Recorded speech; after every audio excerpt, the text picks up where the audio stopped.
আসসালামু আলাইকুম ওয়া রাহমাতুল্লাহি ওয়া বারাকাতুহু। শেখ হাসিনার আমাদের সাবেক প্রধানমন্ত্রী, স্বৈরাচারী প্রধানমন্ত্রী শেখ হাসিনার স্বাস্থ্য নিয়ে কিছু জল্পনা কল্পনা হচ্ছে, যার কারণে আমি কিছু দুই একটা কথাবার্তা বলতে চাই।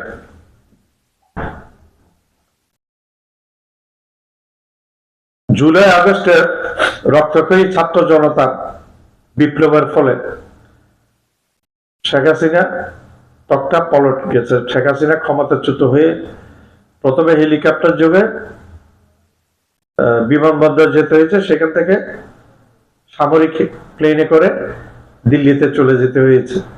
এখানে ছাত্র জনতা তাকে পেলে হয়তো মেরেই ফেলতো। তো শেখ হাসিনা তখন সেফ এক্সিটে চলে গেছে নিজের থেকে। শেখ হাসিনা সবসময় বলতো, আমি মুজিবের মেয়ে, শেখ হাসিনা পালাই না, আমি বঙ্গবন্ধুর সন্তান, বঙ্গবন্ধুর সন্তান, শেখ হাসিনা পালাই না। অহংকার করে করে কথা বলতো। এই ধরনের অহংকার করে করে বাংলাদেশের অনেক রাষ্ট্রপতি আসছে, এই পর্যন্ত অনেক প্রধানমন্ত্রী আসছে, কেউ এই ধরনের অহংকার করে আজ পর্যন্ত কথা বলেনি যেটা শেখ হাসিনা বলতো। শেখ হাসিনার মুখের মধ্যে লাগাম ছিল না, তালা লাগানো ছিল না মুখে। তুচ্ছ তাচ্ছিল্য করে ডক্টর ইউনূস সাহেবের সাথে ব্যবহার করতো। ডক্টর ইউনূস সাহেবকে ব্যবহার করতো তুচ্ছ তাচ্ছিল্য করে। ডক্টর ইউনূস সাহেব ওনার জীবনে কোনোদিন কোনো শেখ হাসিনার কথা কোনো উত্তর দেনে একটা জবাব করেনি, টু করেনি। ডক্টর ইউনূস সাহেব সহ্য করে গেছেন। এগুলো বড় মানুষের লক্ষণ, মহৎ মানুষের লক্ষণ। উনি তো নোবেল জয়ী। এখন ওনার নোবেল নিয়ে কারাগারি করতে চাচ্ছে ভারত, নোবেল নিয়ে নেওয়ার জন্য। মনে হচ্ছে নোবেলটা ভারতের বাপের সম্পত্তি, ভারতের বাপে দিয়েছে নোবেলটা।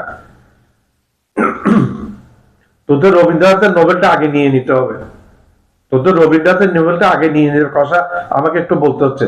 এই যে ঢাকা বিশ্ববিদ্যালয় যখন ইংরেজরা ঢাকা বিশ্ববিদ্যালয় বানাচ্ছে, তখন 17 বার এই কবিগুরু বলো, কবিগুরু এই 17 বার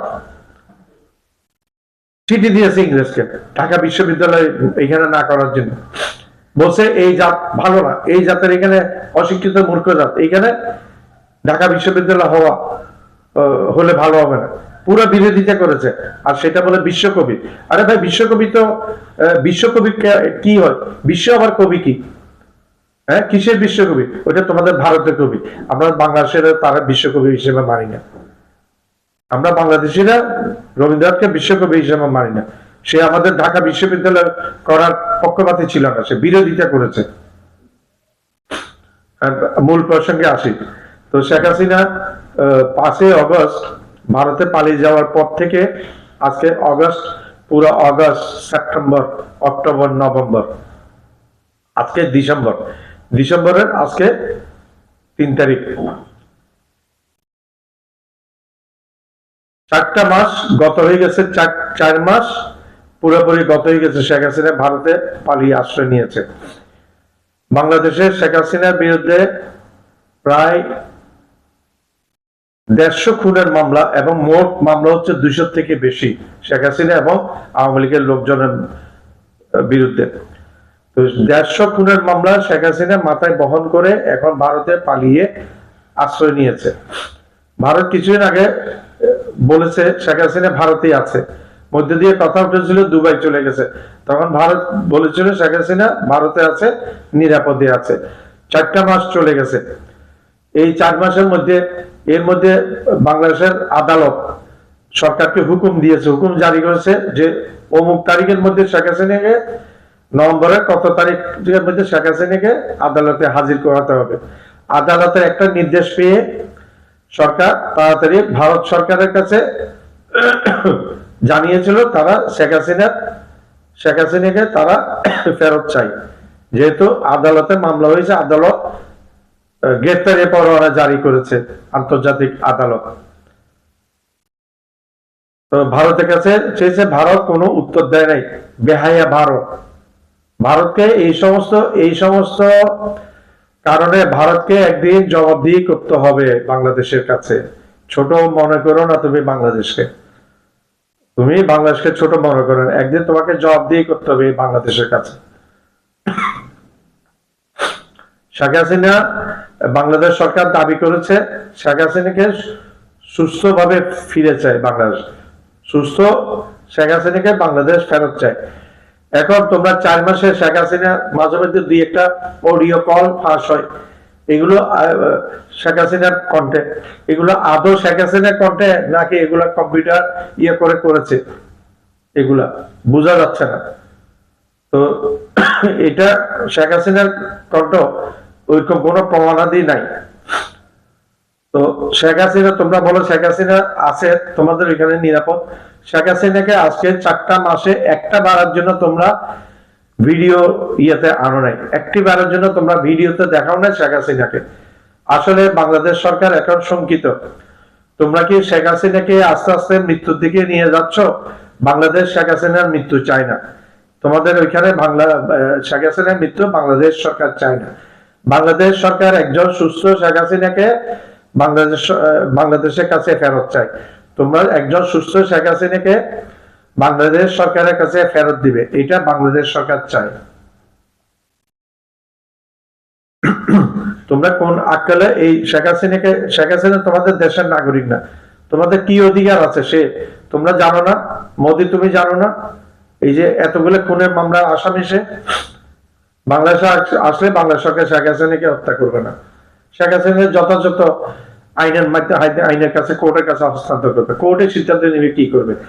তোমাদের একটা প্রধানমন্ত্রী অথবা একটা প্রেসিডেন্ট যদি অনেকগুলো হত্যা করে, যদি একটা উদাহরণ দিচ্ছি আমি, যদি অনেকগুলো হত্যা করে বাংলাদেশে আশ্রয় নেয়, যখন বাংলাদেশ কি তোমরা ডিমান্ড করলে বাংলাদেশ তাকে দিবে না, নাকি তোমাদের মতো করবে? আজকে তোমাদের এখানে এই ত্রিপুরাতে আমাদের বাংলাদেশ দূতাবাস আক্রান্ত হয়, বাংলাদেশের মানুষ ওইখানে রাষ্ট্রটা নাজেহাল হয়, লজ্জা লাগে না তোমাদের? ভারতে তোমরা বাংলাদেশের শান্তিরক্ষী বাহিনী পাঠাতে বলে মমতা, আগে মমতা তুই শুন, শান্তিরক্ষী বাহিনী পাঠাতে হবে আগে তোর ভারতে। তোরা চুক্তিতে স্বাক্ষর করছিস বিদেশি দূতাবাসকে নিরাপত্তা দিবি, পারস্ত নেই দূতাবাসকে নিরাপত্তা দিতে।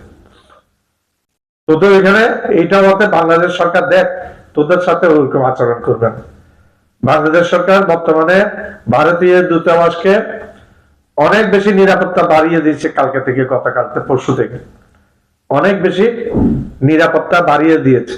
ছোট্ট বাংলাদেশ থেকে শিখো তুমি মোদি, শিখো তুমি মমতা, শিখো রাহুল, তোর মধ্যেও নাই, মানবতা নাই। তুই রাহুলের মধ্যে যদি মানবতা থাকতো তুই করতি, একটি বারের জন্য একটা কমেন্ট করতি বাংলাদেশে এত মানুষ হত্যাকাণ্ড হয়েছে, তুই কমেন্ট করছ না। তোরা সব একই রকম, কট্টর মুসলিম বিদ্বেষী, কট্টর হিন্দুত্ববাদী। তোরা হিন্দু ওইটা ছাড়া আর কিছু বুঝোস না। আমরা কিন্তু খালি মুসলমান বুঝি না, আমরা বুঝি আমাদের দেশে হিন্দু মুসলমান সবাই একসাথে বসবাস করবে, সবাই একসাথে থাকবে, শান্তি থাকবে, সৌহার্দ্যপূর্ণ পরিবেশ বাংলাদেশে বর্তমানে বিরাজমান। তোরা বলো বাংলাদেশে হিন্দু অত্যাচার হয়, কই বাংলাদেশে হিন্দু ঐক্য পরিষদ, ওইখানে হিন্দু পরিষদের নেতা সেক্রেটারি অ্যাডভোকেট গোবিন্দ প্রামাণিক, উনি তো বলে বাংলাদেশে হিন্দুরা নিগৃহীত না।